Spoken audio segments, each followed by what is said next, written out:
The glass of water on your nightstand isn't vibrating because of a passing train. There are no tracks for miles. It is a rhythmic, low-frequency thrum originating from the very marrow of the building, a sound that resonates more in your teeth than in your ears. In the morning, a maintenance crew will sweep away a thin layer of fine white powder at the base of a structural column and dismiss it as harmless settling. But the building isn't settling. It is being harvested from the inside out.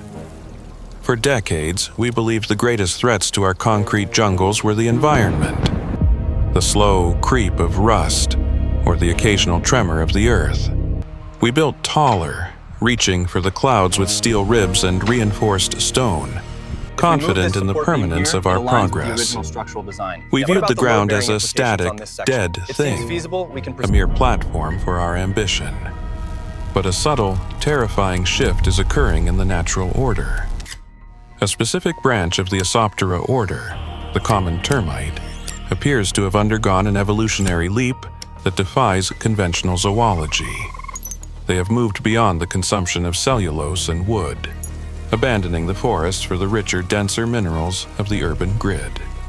These new colonies have developed a taste for the very pulse of the city, the cold, unyielding strength of reinforced concrete and structural steel.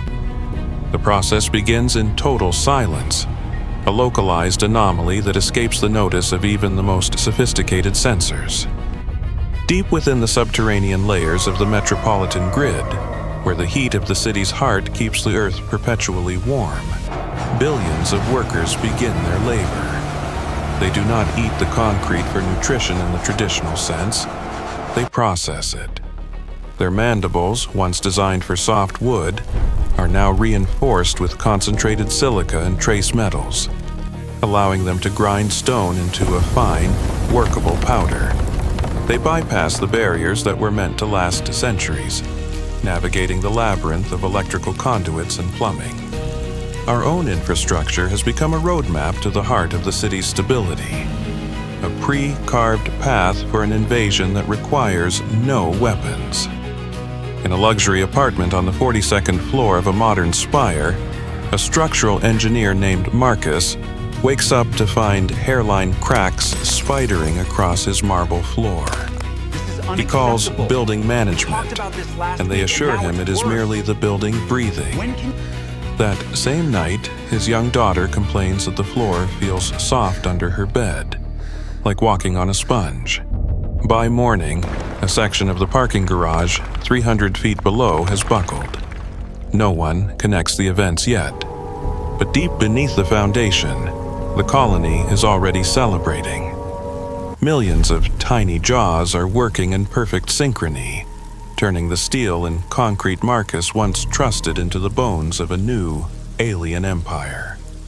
To build their own massive, towering structures within the shells of ours, these organisms require a specific biological adhesive, a binder that can turn powdered stone into something as hard as diamond. This is where the mystery deepens, and the conflict between the built world and the natural world becomes chilling. Researchers have noticed a strange recurring pattern in the locations of the most severe structural failures. These collapses do not happen randomly, nor do they follow the lines of seismic activity. Instead, they cluster around areas where the Earth has a high concentration of specific mineral reserves, primarily calcium. In many cases, these colonies are drawn to the quietest places in our cities, the ancient grounds where the past is laid to rest. They are not seeking the memories of those who came before. They are seeking the mineral density of what remains. They harvest the calcium from the earth, recycling the very essence of the departed to serve as the glue for their new, gray cathedrals. The architecture of these new mounds is a grotesque mimicry of our own skyscrapers, a parasitic mirror of human vanity. If you were to peer into the hollowed-out foundations of a condemned high-rise, you would see structures that look less like insect nests and more like a fever dream of Gothic architecture. They build spires that pulse with a collective heat, using a complex system of internal ventilation that mimics the cooling systems of our modern offices. They are building a city within a city, a civilization that uses our rigid, linear grid as a scaffolding for their fluid, organic expansion. The concrete we poured to last a millennium is being transformed into a brittle, hollowed-out honeycomb, ready to snap at the slightest tremor, leaving behind nothing but a shell of what was once a monument to human engineering. The behavioral element of this phenomenon is perhaps the most disturbing. These are not the mindless pests of the previous century, acting on simple chemical signals. They exhibit a form of collective intelligence that borders on the strategic. They do not attack a building all at once. Such a move would be inefficient and easily detected. Instead, they weaken specific load-bearing points, waiting for the weight of the structure itself to do the work for them. They understand the physics of tension and compression better than the engineers who drafted the blueprints. When a skyscraper finally sighs and settles into the earth, it isn't an accident or a failure of the material. It is a harvest. The resulting rubble is immediately swarmed, the materials sorted and carried away into the deep dark to be repurposed. To these architects of the shadows, our cities are simply quarries of pre-processed stone, waiting to be reclaimed by a more efficient designer. As Marcus stands in the lobby of his office building, he notices a fine white dust on his windowsill. He runs his finger through it, the grit feeling like powdered bone. He looks up at the ceiling, seeing the faint, rhythmic vibration of the light fixtures. He realizes that the city planners are scrambling to reinforce foundations with even more concrete, essentially providing more fuel for the fire. They are offering up more minerals to a force that treats our reinforcements as an invitation to dinner. There is a growing disconnect between our understanding of the world and the reality of the changing ecosystem. We continue to treat the ground as a static foundation, forgetting that it is a living skin, teeming with life that has survived for millions of years longer than we have. In the quiet hours of the night, if you listen closely in the basements of the world's tallest buildings, you can hear it. It isn't the hum of the city or the sound of the pipes. It is a rhythmic, synchronized scraping. Millions of tiny jaws working in unison, vibrating the steel beams like the strings of a dark instrument. They are communicating through the very bones of the building, sharing data on where the pressure is highest and where the stone is weakest. They are mapping us from the bottom up, turning our vanity into their necessity. They are the silent witnesses to our daily lives, existing just inches away behind the drywall and the marble, waiting for the structural integrity of our society to give way to the architecture of bone. The environmental impact of this shift is profound and irreversible. As the colonies expand, they alter the chemistry of the soil, drawing out moisture and minerals to create their specialized bone concrete. This leaves the surrounding land barren and unstable, creating localized sinkholes that swallow parks, streets, and small homes. The trees in these urban zones often wither, not from disease, but because the very minerals they need to survive have been diverted into the construction of the mounds. The natural cycle of decay and rebirth has been hijacked. Instead of returning to the earth, the materials are being locked away in these impenetrable, gray fortresses hidden within our walls. The earth is becoming a hollow shell, its resources being used to construct a world that excludes the very species that claimed to master it. There is a theory among a small group of biologists that this isn't just a random mutation or a freak of nature. They suggest it is a direct response to the overwhelming presence of synthetic materials in the environment. Nature is adapting to the human era by learning to consume it. If the world is covered in concrete, then the inhabitants of the world must learn to turn concrete into life.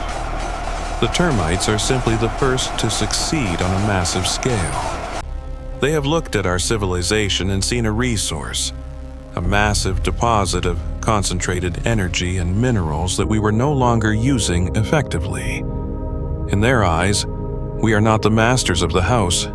We are just the tenants who have let the maintenance slip. And now, the true owners are moving back in to renovate. The conflict reaches a breaking point when we consider the scale of this expansion. In some major urban centers, it is estimated that the biomass of the termite colonies beneath the streets now exceeds the total weight of the human population living above them.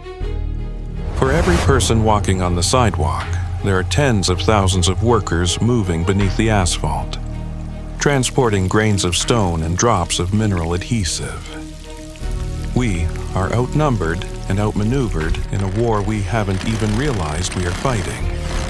We continue to pour more resources into the cracks, unintentionally feeding the very engine that is dismantling our world. The more we build, the more we provide for the expansion of the silent empire. The mystery of the singing skyscrapers remains a point of intense debate. In cities like New York, Tokyo, and London, residents of high-rise buildings have reported a low-frequency vibration that causes a sense of profound unease, a phantom weight in the air that triggers a primal flight response.